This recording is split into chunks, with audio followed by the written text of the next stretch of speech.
nini munokaringa? Maita basa guta.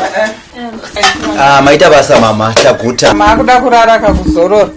Mabasa kaya mama. Hey mama, kanti ndipinde muspend zorore. Muspare iwa urare muspare. Kwenda. Hausi kurara muspare. Kochina mama. Ndozva ndiri kutaura. Iwa urare muspare.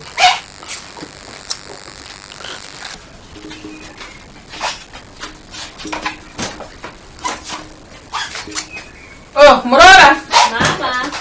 Mama. Magumbeze. Pindani spare murare.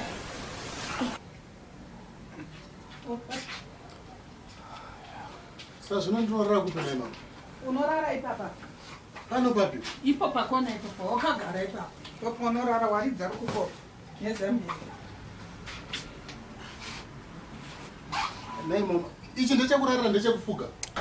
Fuga iwaya. Ifuga iro kuko nekazambia kangu. Ndatokuitira nyasha iwewe. Kutokupa zambia. Mama nikuda ku time rega ndine kunorara. Ayo, asi mama ka. Anti munondipoka magumbeze.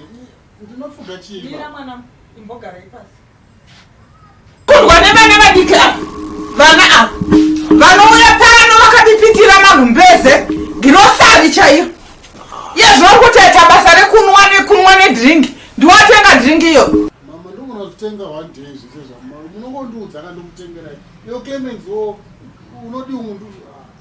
Iwe mama. Clemens. Mukoma. Poteyo mchitengera mama something. Mukabatoka mari kadiki mungopo mama. Diki pamunenge mabata. Poteyo muchirangarira mari handiti. Asi mama katozvironga ndozvo wandifonerera tindoye kuno. Aiwa sirizvo zvandakufonera. Unoita kufonerwa nemwana mudiki. Ngareo mai. Ai murora. Mama. Ndakambokukumbira grocery. Aiwa. Tinongotenga tega. Ndamnorara. Clemens ndamnorara. Iwe waridza zambia rako inororari. Pedzisa drink iyi. Pedzisa drink yako. Inda kunorara. Tona na mangwana waridza wega. Bisa chisturage. Uwaridze urari. Uri munhu akaita sei? Munhu asingazive kuti amai variko. Mama. Ndiri boss lapa. Boss lapa. We boss lapa chicha unoti uri boss iwewe. Asi mama pararika apa mama. Munondipo one gumbeze chete, one chete mama. Gumbeze ndora ndisiri kuzombokupa nyangwe dai zuva rikakwira rikavira. Handikupe gumbeze. Clement ndipo. Iwe, zvawakatenga ndozvaunofunga. Pano, kurumidza. Waridza.